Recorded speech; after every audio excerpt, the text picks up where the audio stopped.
天灵灵地灵灵，不做陪着老婆行不行？天灵灵地灵灵。阿宁，不做我老婆，你想做谁的老婆？恍惚间，许宁似乎看到了滚落悬崖前看见的那半拉脑袋。裴卓，那个脑浆子飞溅的脑袋。裴卓他果真是个变态。放开我！你让我走！滚！我也不想伤害。裴卓，是我发烧了，不认识我了。哎呦我去，我还能不认识你啊？要不是原主看见你拿着石头一下又一下丝丝不留情地折磨那颗脑袋，我许宁一个加班猝死的牛马能有幸体验这个穿越之旅？阿宁，我头疼。头疼。许宁捂着脑袋，面露痛苦。你不记得了？啊，记得什么呀？裴卓，我脑袋好痛啊，咱们回家吧。裴卓笑了起来，脸颊的酒窝再一次出现，像他杀人埋尸时挖的坑，一个埋那个被砸烂脑袋的倒霉蛋，一个埋许宁。许宁低着头，快速整理了一下原主留下的记忆。裴卓的妈妈10几岁就去了大户人家做丫鬟，几年后回家，家里就多了个裴卓。一个私生子真真假假不得而知，但是裴卓也确实是争气。没几岁就中了童生，县里的书院觉得他前途无量，收了他去读书。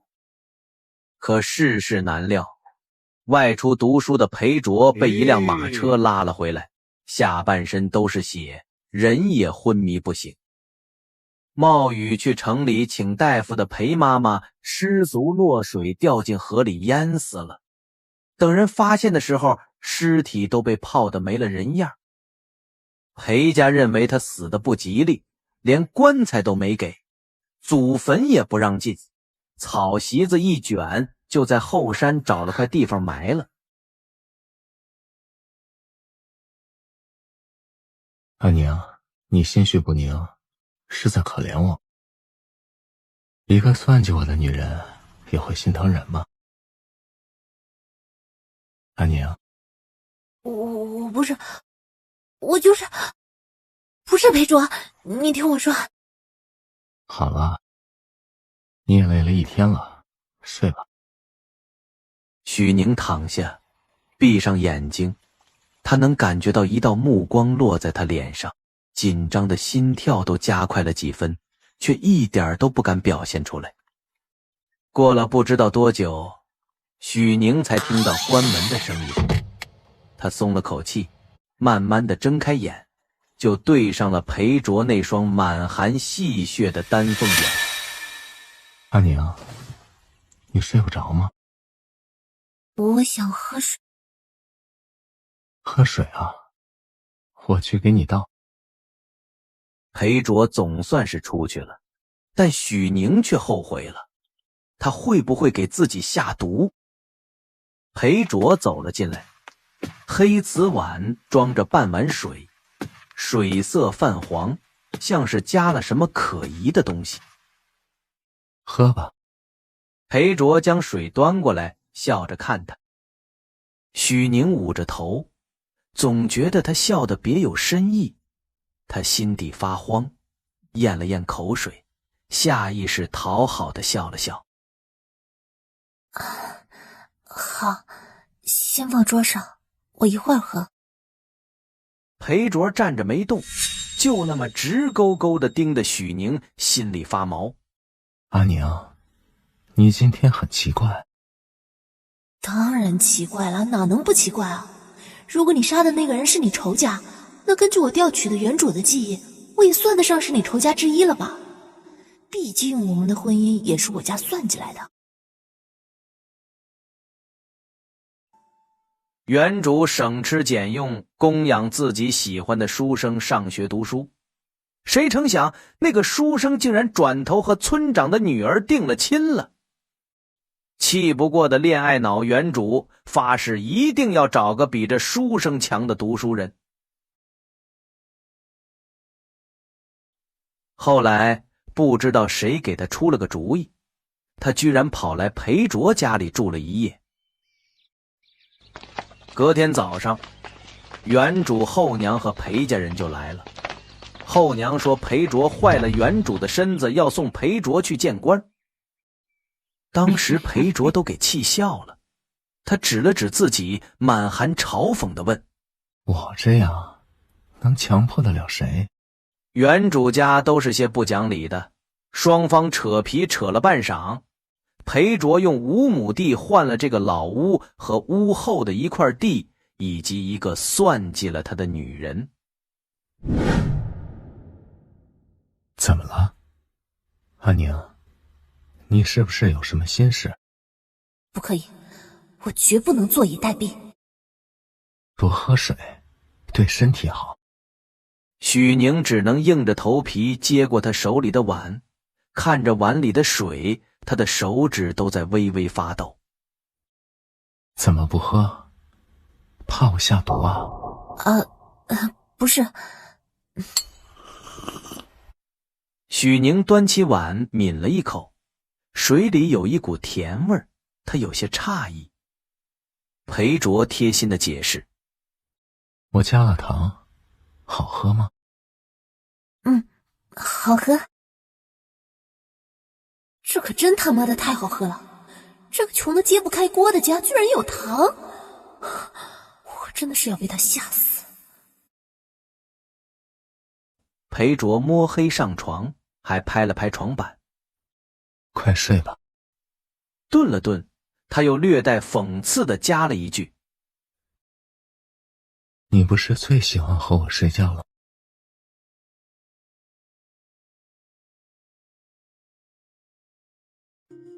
他能碰到他的胳膊，听到他的呼吸，感受到他的体温。这些感觉在黑暗中被无限放大，许宁越发睡不着了。而裴卓的呼吸平稳匀称，应该是睡着了。许宁看着黑漆漆的房顶，开始整理脑海中的记忆。他穿越的这个朝代叫大周，历史上根本没这个朝代。原主作为一个山村小姑娘，对外面的世界一无所知。许宁想先赚点钱，然后带着钱远走高飞。想象很美好，现实是……天光微亮，许宁醒了，睁眼对上一张帅脸，还有片刻的恍惚，猛然间想起眼前这位是谁，犹如芥末灌鼻，瞬间清醒。穿鞋下床，出了门，房门一关，原本熟睡的裴卓睁开了眼睛。胆小贪婪又愚蠢的老鼠也会有狡猾的一面吗？还是被他发现了什么？这可不太好。3间破茅草屋，年久失修，好几个屋子四面漏风，破败不堪。一间房住人，一间是厨房，一间放杂物。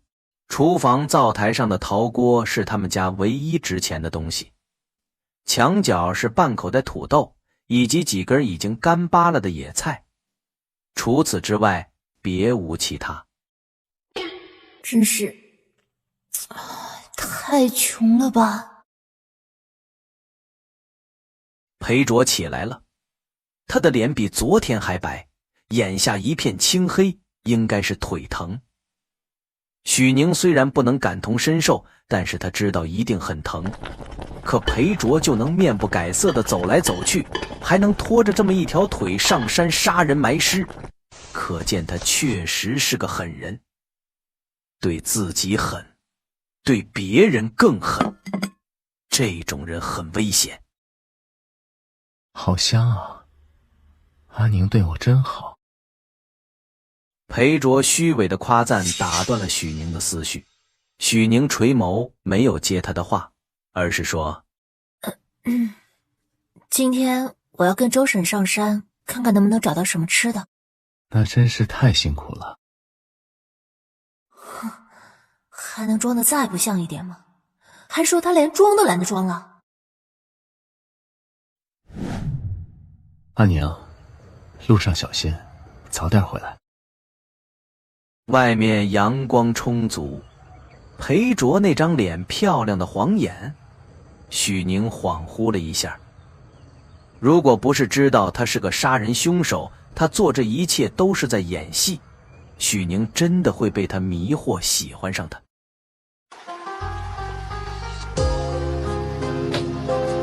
周婶子也才吃了早饭，见许宁过来，有些担忧。阿宁来了，怎么不多休息几天？我想上山多找点吃的。周婶子知道他家里的情况，裴卓这人是没得说，就是命不好。周婶子忍不住叹了口气。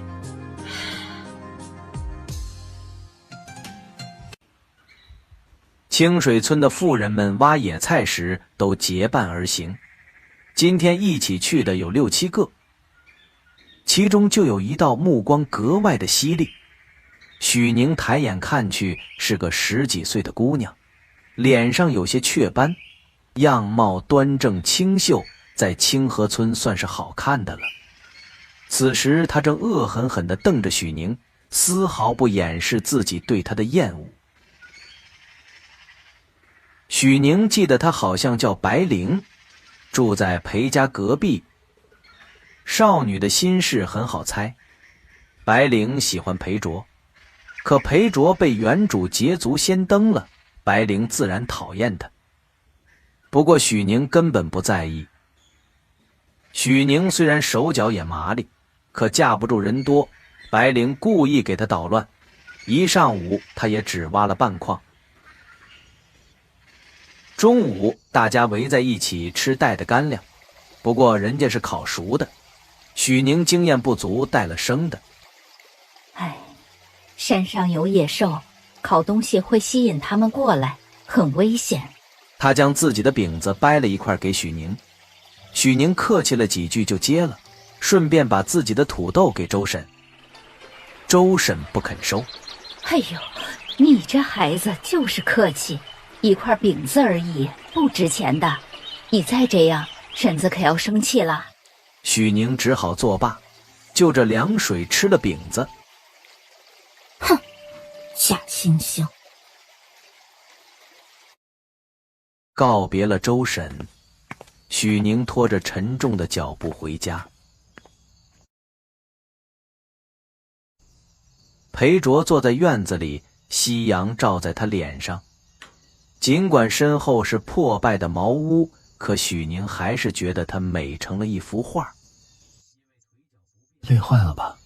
辛苦阿宁了，是我太没用，让你受苦了。尽管知道这话未必是真，可是许宁还是听得心里暖和。我不累，倒是让你一个人在家，太憋闷了吧？可我什么都做不了。许宁捂着头虚弱地说：阿卓，我这头有点疼，我想进去躺一会儿，可以吗？他是真的累了，浑身酸疼，骨头都要散架了。当然可以，不用时时问我。床上似乎还残存着裴卓的味道，许宁也不在意，躺了上去。又是难熬的夜晚，因为腿脚不便，裴卓睡在外面。许宁觉得自己不能日日防着裴卓，就算防得了一时，可裴卓是他枕边人，想弄死他轻而易举。许宁面无表情，又含情脉脉地叫了他一声：阿卓。是不是累了？是有点累，不过我很开心。黑暗中，裴卓的脸满含嘲讽。为什么开心？因为有你在我身边，我就开心。许宁尽量让自己的语气听起来很诚恳。黑暗中，裴卓轻笑了一声，这一声充满了嘲讽。可我会拖累你，你也看到了，我是个废物。大约以后是比不得周口村的孙延昌的。裴卓装模作样地叹了口气。许宁心想，可果然知道原主的黑历史，也知道了原主为什么嫁给他。这倒是个机会。既然你知道了，那我也不瞒着你，我嫁给你确实是因为气不过。许宁故意顿了顿，结果裴卓根本没接他的话。不过你以后一定会比那姓孙的强。裴卓的内心毫无波澜，漂亮的话他可听多了，他依旧用那副不紧不慢的语气说，怕是要让阿宁失望了，我现在就是个废人了。哼，等的就是你这句话。许宁抓住了裴卓的手。阿卓，你别这么说，你可以做很多事。阿宁，你能这么说，我真的很感动。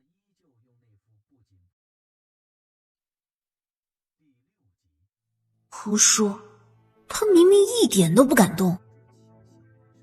许宁偷偷呼出一口气。明天我们去把后面的地翻了，后天我去买点种子，日子会变好的。裴卓没说话，黑暗中许宁也看不清他的表情，只能硬着头皮说，等过几天我还想做点小买卖，等挣了钱就找大夫给你治腿，等你的腿伤好了就送你去书院读书。我打听过了，你是十里八乡最聪明的人，一定能超过那个姓孙的，你千万不要让我失望。要先给裴卓希望，让他知道只有许宁活着，他才有希望。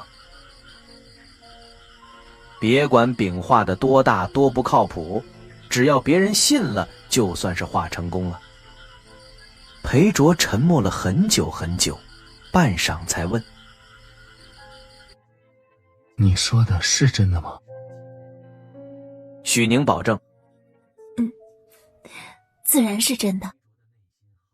这个时候千万不能露怯，只有自己相信了，别人才会相信。裴卓果然动心了，他反手抓住了许宁的手，轻声说，阿宁对我真好。许宁总算是能松口气了，夫妻俩终于睡了他们成亲以来最安稳的一觉。外面还有点凉，空气中有种清晨独有的清冷味道。外面传来一阵喧哗声，许宁见众人往村里一户人家跑，也跟着去了。几个彪形大汉将一座屋子围住，叫嚣着让屋子里的人出来还钱。许宁看见和他一起挖野菜的妇人，便凑过去问发生了什么事。哎，李老太家的老二出事了，说是欠了赌方的钱跑了，这不人家赌方追过来了，哎，真是造孽呀。许宁知道这个李老二，村子里出了名的泼皮无赖，偷鸡摸狗的事儿没少干，还经常去镇子里赌钱。谁知道他居然是跑了。众人议论纷纷，对着李家指指点点。李家人虽然在村子里横，可面对赌房的人，他们不敢嚣张，一个劲儿地说着好话。李家老二失踪的日子和原主看见裴卓杀人是在同一天，有没有可能这个李家老二就是被裴卓给杀了？可是裴卓为什么要杀李家老二呢？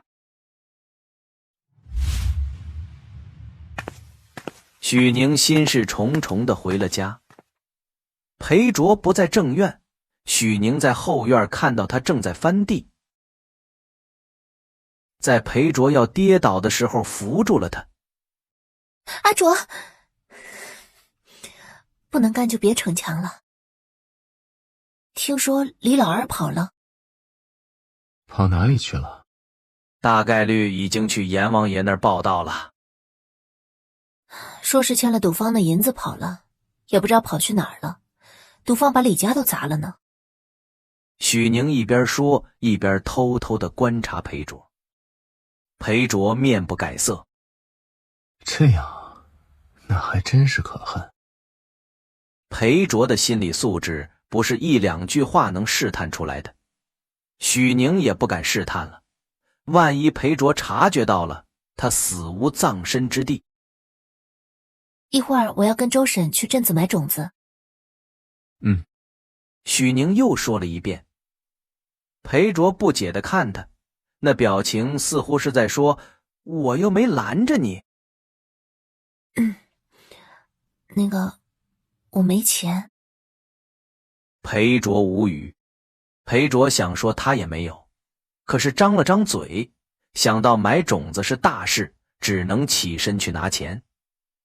许宁好奇地跟着，那个破茅草屋就屁大点地方，他想不到哪里能藏钱。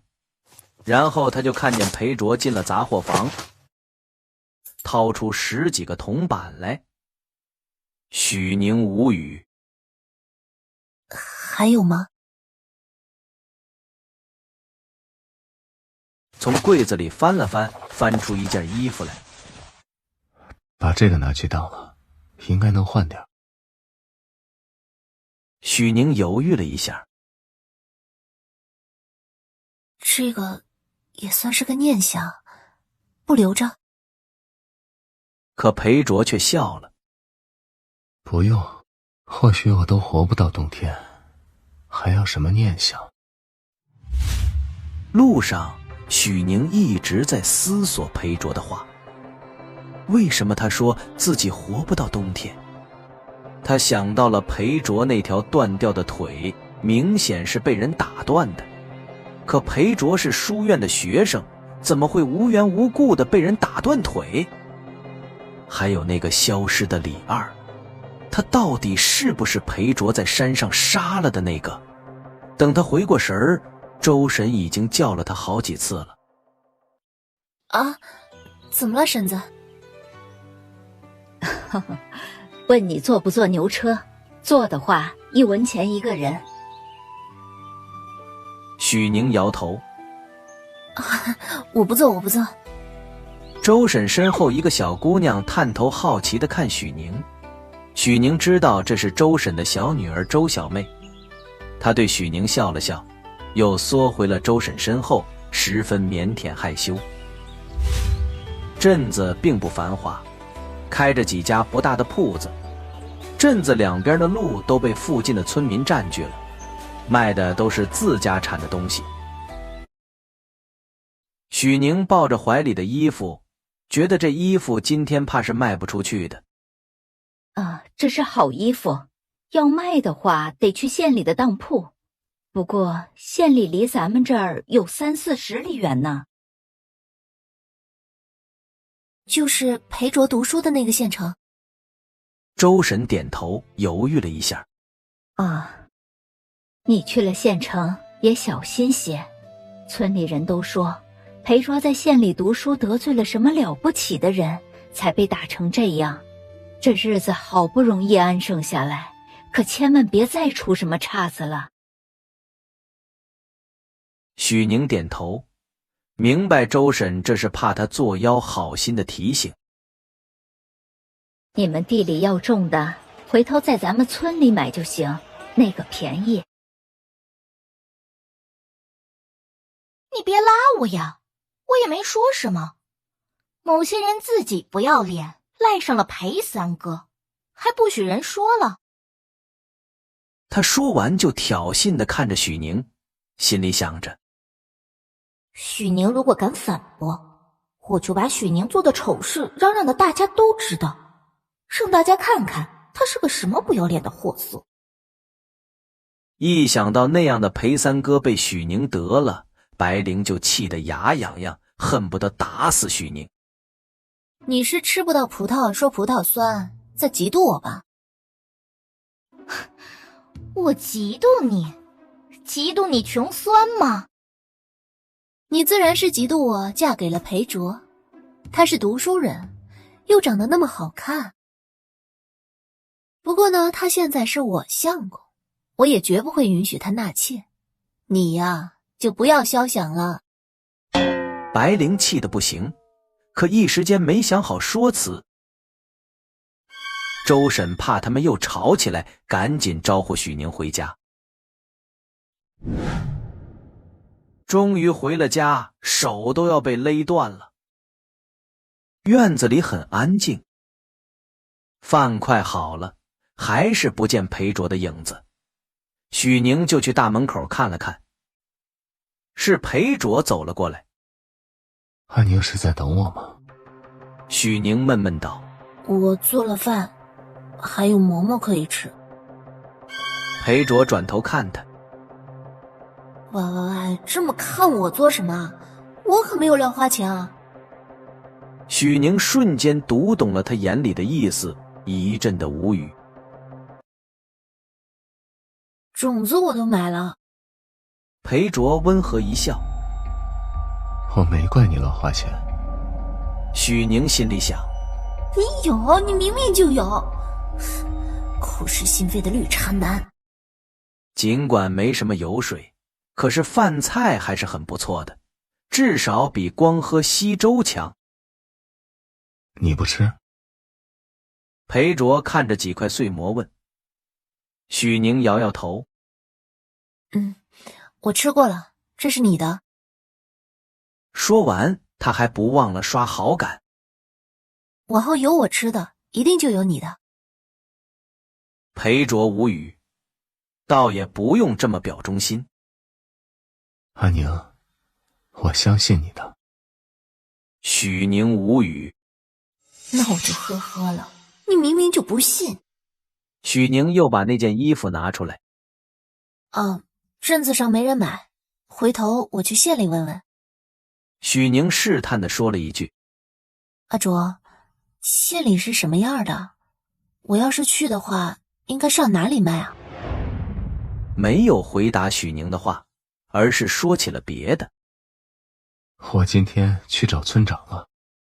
许宁抬头看他，不太明白他什么意思。我和村长说，我可以开个小学堂，教村子里的孩子们读书认字。这是好事儿，村长不会反对吧？许宁观察了下裴卓的脸色，看不出任何异样。村长他怎么说？他拒绝了。裴卓的脸埋在柔和的光中，有几分自嘲。从前我还觉得我是什么人物，大家捧着我，惯着我，我都不知道天高地厚了。他高兴地笑了起来。现在看来，我是真的不知道天高地厚。许宁无语。求你别笑了，真的很吓人的。阿宁，我怕是要让你失望了。我真的比不过那个姓孙的。许宁瞬间明白他要表达的意思了。裴卓担心他拿了卖衣服的银子跑了，或者又去贴补孙渣男，所以才绕着弯说了这么多。阿卓，我买了黄豆。裴卓扯了扯嘴角。然后呢？然后许宁将黄豆泡了，将水上飘起来的豆子挑拣出来放在一边，还不忘对裴卓解释。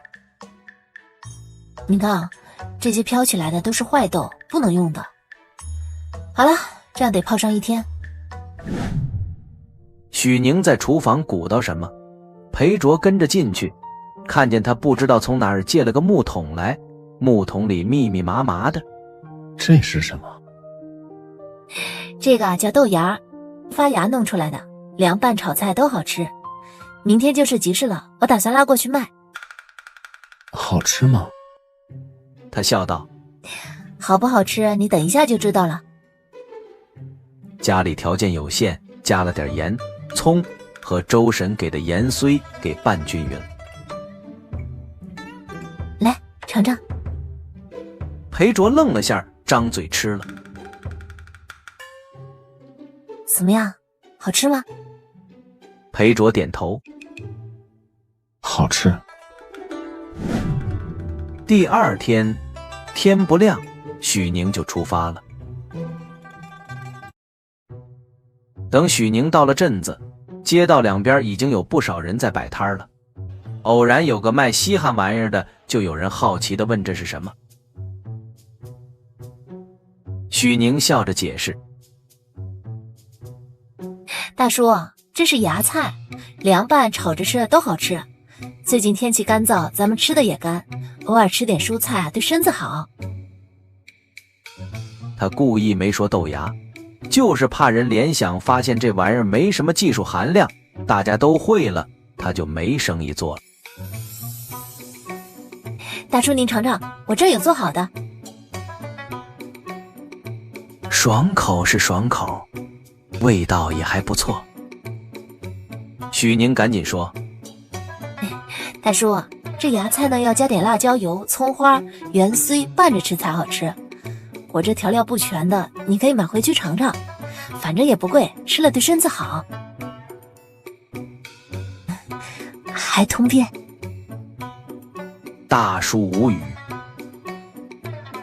一碗卖1文钱，不少人来集市买东西都是带着工具的。就这么忙忙碌碌的一上午，连带着旁边卖竹篮子的都卖空了。给我也来2碗。卖竹篮子的是个青年，许宁这芽菜一卖，他半个月的筐子都清了。你下次还来不？来，我一定来。成，那下次还来这儿，我给你占地方。啊，那怎么好意思啊？嗨，这有什么？我家离这不远。他非常热情，要不是看许宁是个小姑娘，他能更热情。这回有了钱，有许多东西可以买。最后路过卖肉的，买了1斤的肉，今天挣的钱就差不多全都花光了。回到家，许宁精疲力尽。许宁将东西放下，甩了甩发疼的胳膊。卖完了。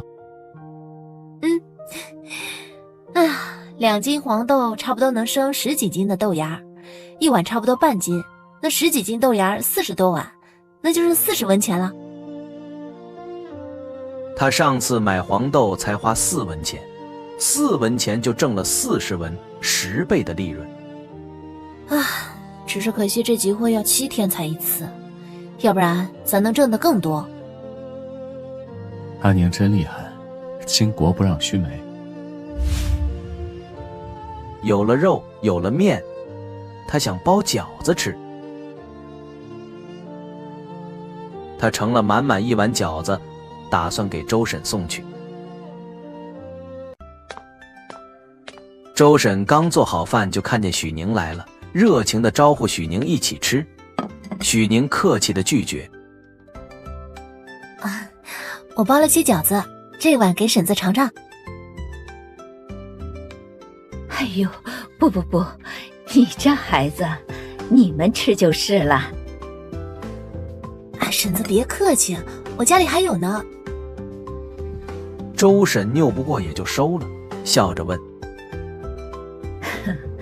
买卖做得怎么样了？还行，那个推车我下次还得跟婶子借呢。你什么时候又过来推就是了。两个人说了会儿话，许宁就走了。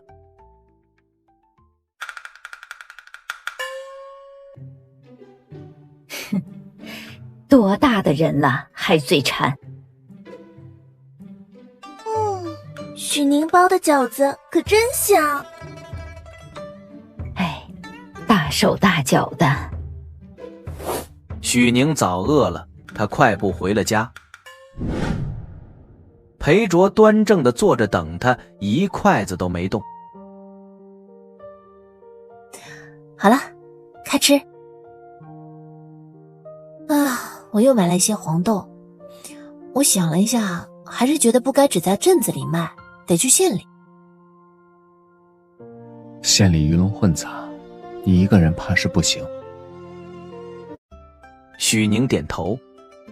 你有什么好主意吗？可以去试试，总比在这里饿死要强啊。裴卓似乎在思索什么，半晌才说：县里有个很大的菜市场，你就只管做买卖，不要说你是清水村的人，也不要让任何人知道你认识我。许宁没问为什么。转眼到了镇子赶集那天，许宁带了满满一桶的豆芽去。卖竹篮的青年早早就来了，看到许宁忙冲他打招呼：这边给我来3碗。今天买3碗送1碗，东西不多，先到先得。笑着说：大妹子真实诚，你的芽菜好吃呢，我这就回去叫我邻居过来买。没多久，许宁一桶豆芽都卖完了。哎呀，怎么没了？哎，要是早点来就好了。一个男人气喘吁吁地跑过来：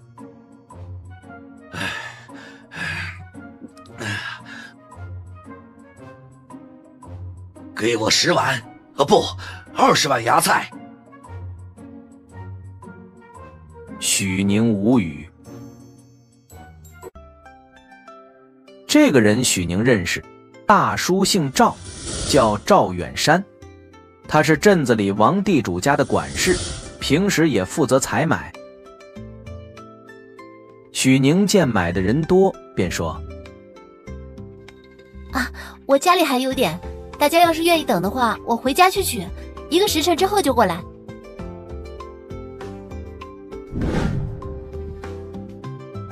推着车没走多远，赵远山就跟了上来。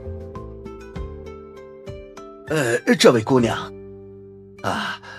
是这样的，我想问问，你这个芽菜平时有没有啊？我们家老爷爱吃啊。前2天我都种了一些，大叔若是想要，我给您送就是了。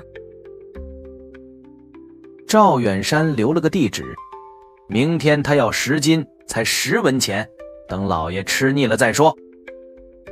许宁痛快地答应了。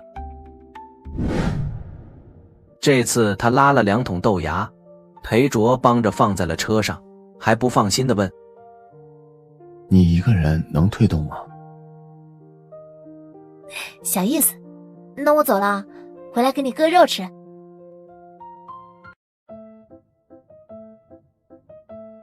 哟，裴卓呀，许宁这是干什么去了？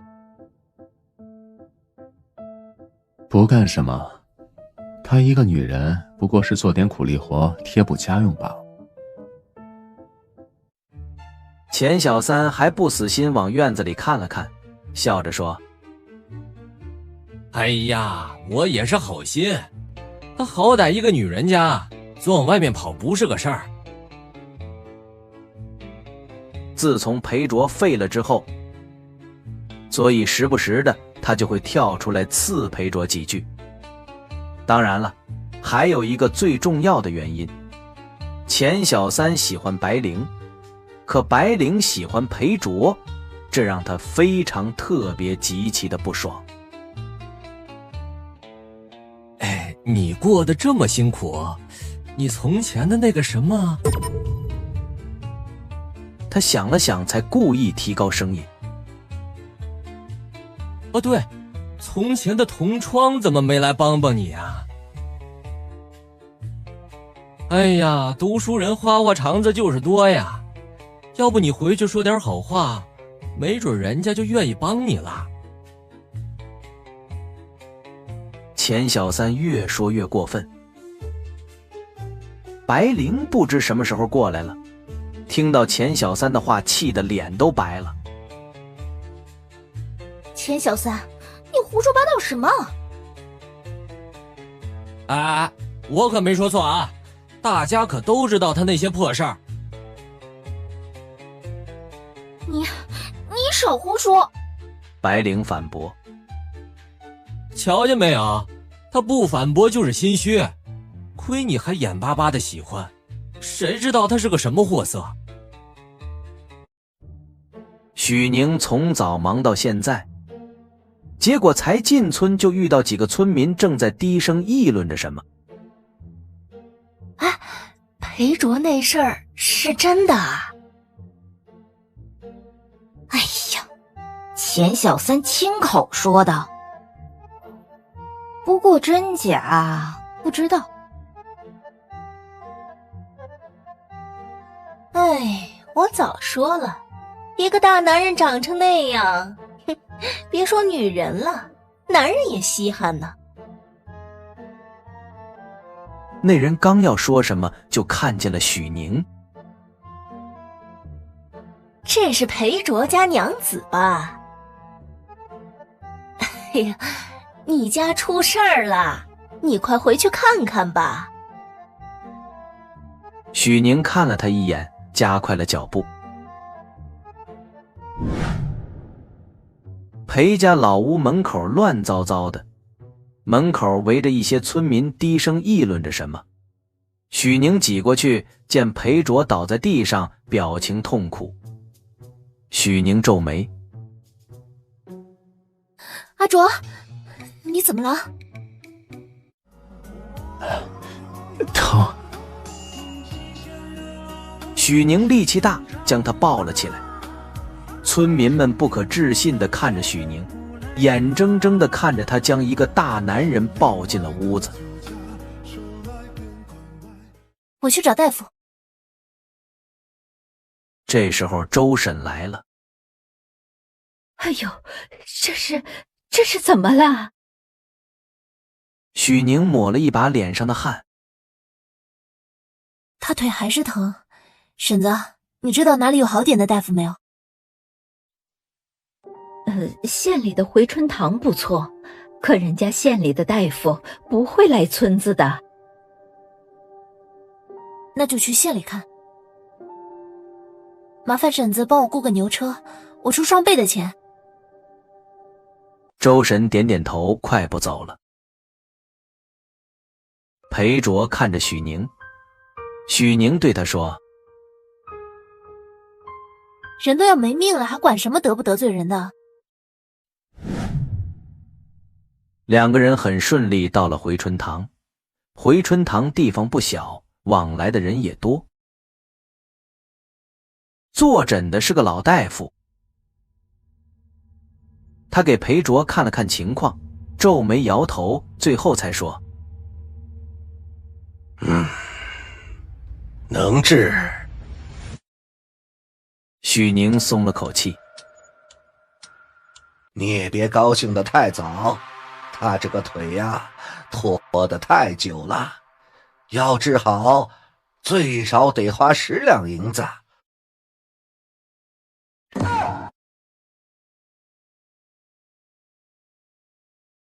后续还得吃药，吃些补品什么的，前后差不多得20两银子。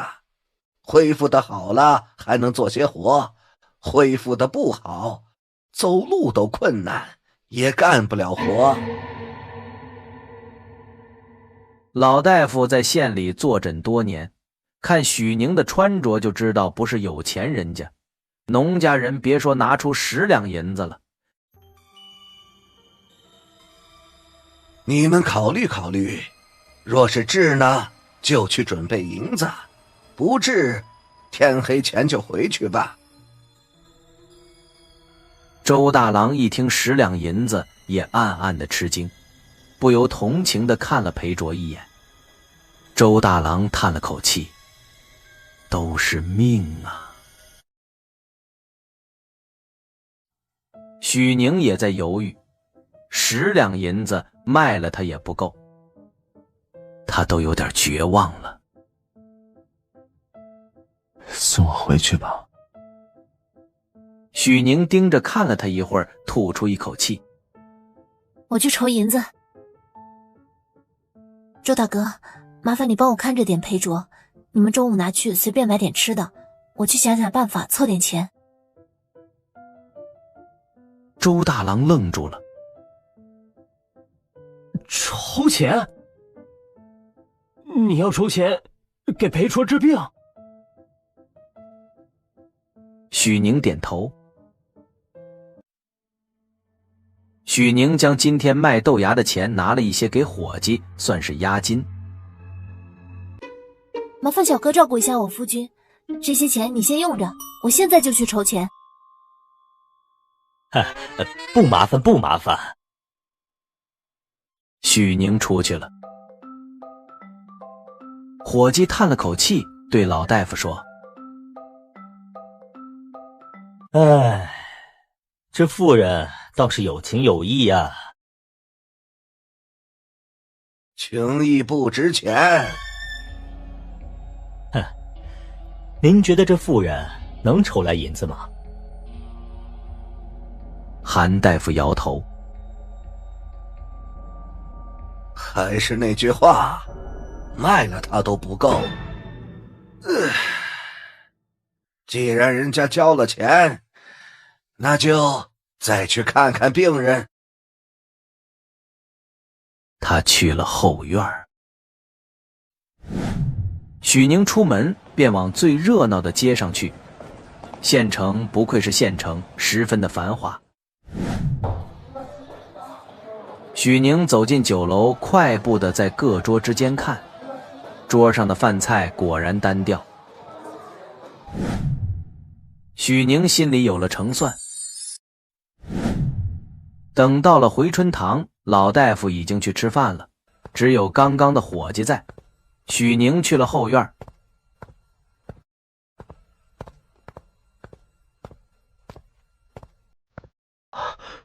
怎么样了？周大哥，还要麻烦你带我回一趟村里，裴卓得在这儿住一段时间，我要回去拿点东西。周大郎忙点头。哦，那我出去赶车。周大郎出去后，许宁对睡着的裴卓说：阿卓，我给了伙计一点银钱，你有事就找他，我回趟村子，天黑前赶回来啊。许宁走后，他才睁开了眼睛。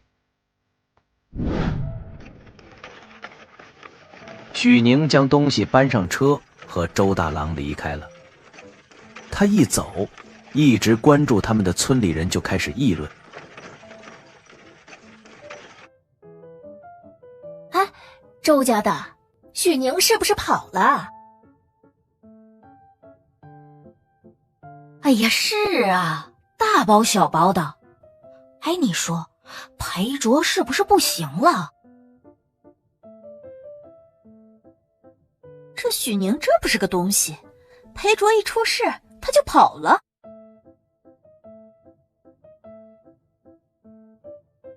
是啊，早看他不是个好的了。周婶懒得和这些长舌妇多说，狠狠地瞪了他们一眼。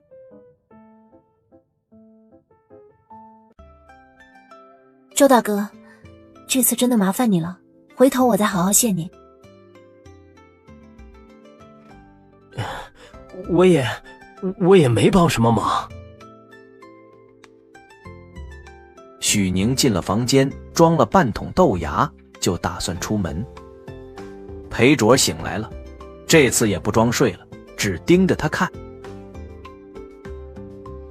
许宁眯了眯眼，颇有些好笑地问：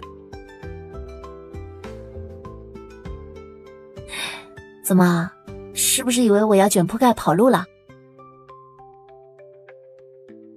阿宁误会了，我怎么会这么想？我知道你对我最好了。许宁没忍住翻了个白眼儿。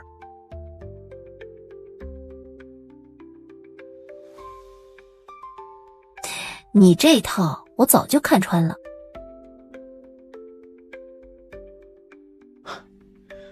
是啊，阿宁早就看穿了我。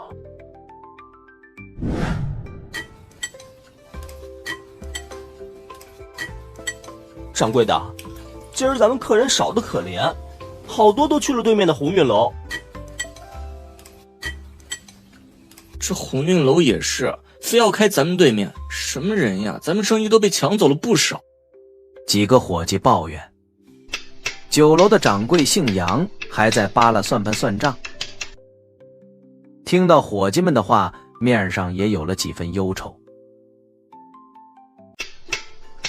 酒楼的掌柜姓杨，还在扒拉算盘算账。听到伙计们的话，面上也有了几分忧愁。就在这时候，门外进来一个人。一个伙计眼尖看到了，去，咱们这里可没东西给你啊！许宁无语。不是，我不是要饭的，我是要见掌柜的。我们掌柜的没空。我找掌柜的真的有事啊！你一个叫花子能有什么事儿？我这有道好吃的菜，我想问问掌柜的要不要。小二嗤笑。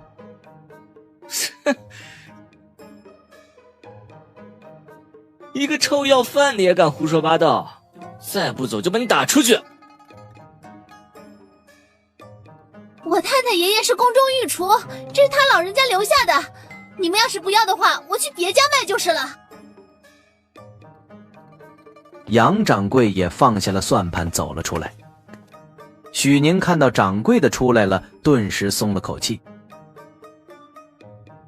杨掌柜看着那些长得奇形怪状的菜，决定让他试一试。许宁提着桶去了后厨。杨掌柜刚和伙计聊了几句，3个菜就上桌了。一个凉菜，一道汤，还有一道荤菜。西北这地方有钱人不缺肉吃，主食几乎都是面食，素菜只有夏天有，现在春天青黄不接，所以素菜和凉菜很重要。杨掌柜心里有数，又吃了一口凉菜，他愣了一下。凉菜这么好吃的吗？他又吃了一口。众人尝过之后，和杨掌柜对了一眼。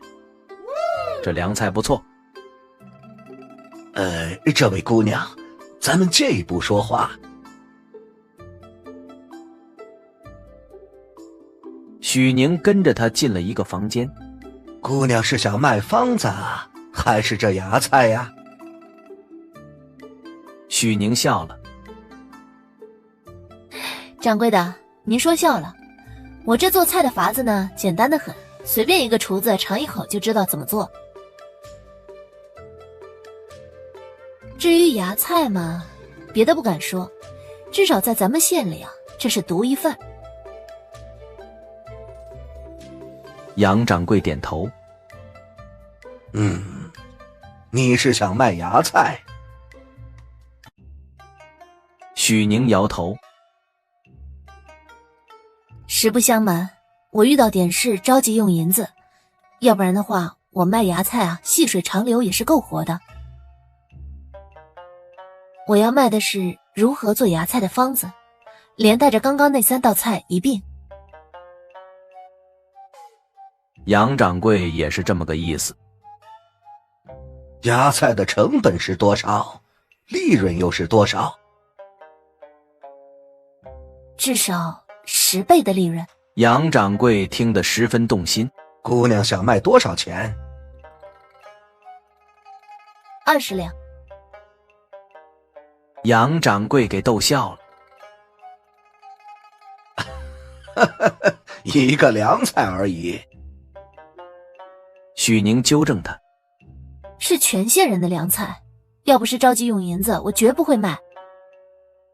杨掌柜皱了皱眉，20两不是小数目。20两太多了，10两银子，杨某就可以做主。许宁起身说道：杨掌柜，我都说了是着急用钱，既然您拿不定主意，那我去别处转转。我听说对面的鸿运楼的生意不错，说不定啊，他们感兴趣。他说完就往外走，杨掌柜没拦。就在他走到大门口的时候，杨掌柜叫住了他。18两成交。许宁拿着银子，笑着给杨掌柜吃定心丸。您别担心，若是芽菜卖的不好啊，过几天我给你送别的。我太太爷爷他老人家别的本事没有，对吃的特别有研究。杨掌柜眼睛一亮。哦，你还有别的吃食？许宁肯定点头。裴卓看到他回来，肉眼可见地松了口气。怎么样，是不是饿了？裴卓摇摇头。可他没想到许宁真的回来了，还带回了银子。18两，用来治病够了。这哪里来的？哪里来的？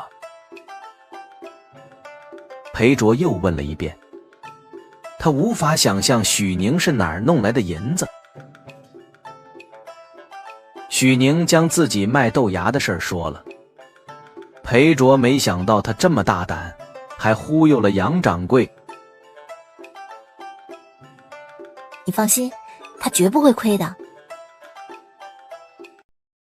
安娘，以后我一定会对你好。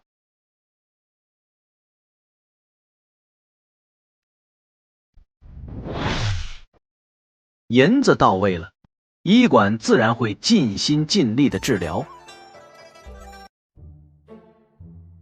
韩大夫还从城北的回春堂找了个大夫协助。据说这位石大夫非常擅长治疗外伤，以前还是军医。许宁还是有点担心。回春堂的伙计没事干，也凑过来看。伙计见许宁不说话，以为他紧张，安慰道：你不用担心啊，石大夫擅长外伤，以前军中人伤的比这重的他都能救回来。韩大夫呢擅长调理，回头啊配几副药，保证你像个活蹦乱跳的。有麻药吗？麻药？什么是麻药？疼晕了。大夫，怎么样了？还行。裴卓是活活疼醒的。裴卓在发抖。许宁端了药来。许宁以为他发烧了，摸了摸他的头，也确实有点儿。来，先把药喝了吧。